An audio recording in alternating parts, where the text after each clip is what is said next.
رسول اللہ صلی اللہ علیہ وآلہ وسلم فرماتے ہیں مردے کے پاس دو فرشتے آ کر اسے بٹھاتے ہیں، پھر اس سے کہتے ہیں تیرا رب کون ہے؟ من ربو کا؟ وہ کہتا ہے ربی اللہ، میرا رب اللہ ہے۔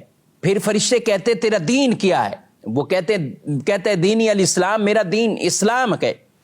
پھر کہتے ہیں یہ کون صاحب ہیں جو تم میں بھیجے گئے؟ رسول اللہ صلی اللہ علیہ وسلم کے بارے میں پوچھا جاتا ہے تو وہ کہے گا وہ رسول اللہ صلی اللہ علیہ وسلم، وہ اللہ کے رسول ہیں۔ تو فرشتے کہتے ہیں تجھے کیسے پتا چلا؟ یہ پتا کیسے چلا تجھے؟ تو وہ آدمی کہتا ہے میں نے اللہ کی کتاب پڑھی اور اس پر ایمان لایا اور اسے سچا جانا۔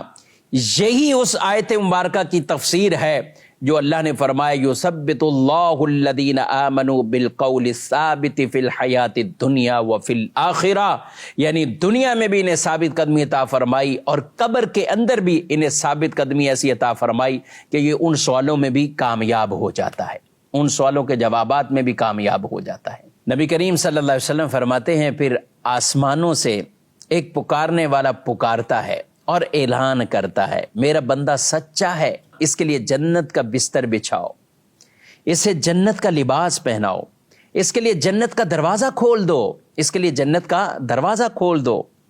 چنانچہ اس کے لیے جنت کا دروازہ کھول دیا جاتا ہے، اس تک جنت کی ہوا اور وہاں کی خوشبو آتی ہے، تا حد نظر فراخی یعنی وسعت نظر عطا کی جاتی ہے اور قبر اس کی فراخ یعنی کشادہ کر دی جاتی ہے۔ اس کے بعد رسول اللہ صلی اللہ علیہ وسلم نے فرمایا کفار کی قبر کے اندر، کفار کے پاس جب یہ فرشتے آتے ہیں اور اس کو بٹھاتے ہیں، اس کے پاس بھی روح لوٹا دی جاتی ہے اور یہ فرشتے یہی سوال کرتے ہیں تیرا رب کون ہے؟ وہ کہتا ہے ہائے ہائے میں نہیں جانتا۔ اسے پوچھا جاتا ہے تیرا دین کیا ہے؟ وہ کہتا ہے ہائے ہائے میں نہیں جانتا۔ پھر اسے رسول اللہ صلی اللہ علیہ وسلم کے بارے میں پوچھا جائے گا یہ کون ہے؟ تو وہ یہی کہے گا میں نہیں جانتا۔ ارشاد فرمایا کہ پکارنے والے کی پکار ایک آسمان سے آئے گی، وہ پکارے گا یہ شخص جھوٹا ہے، اس کے لیے آگ کا بستر بچھاؤ، اسے آگ کا لباس پہناؤ، اس کے لیے جہنم کا دروازہ کھول دو، جہنم کا دروازہ کھول دو۔ کہا کہ پھر اس تک وہاں کی گرمی اور بو آتی ہے اور اس پر اس کی قبر تنگ ہو جاتی ہے، حتیٰ کہ اس کی پسلیاں ادھر کی ادھر اور ادھر کی ادھر ایک دوسرے میں پیوست ہو جاتی ہے۔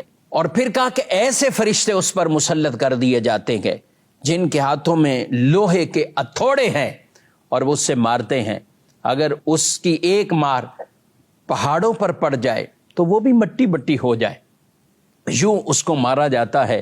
کہا کہ انسان اور جنوں کے علاوہ مشرق اور مغرب کی ہر چیز گویا کہ مخلوق وہ اس آواز کو سنتے ہیں جو اس کو مار پڑ رہی ہوتی ہے۔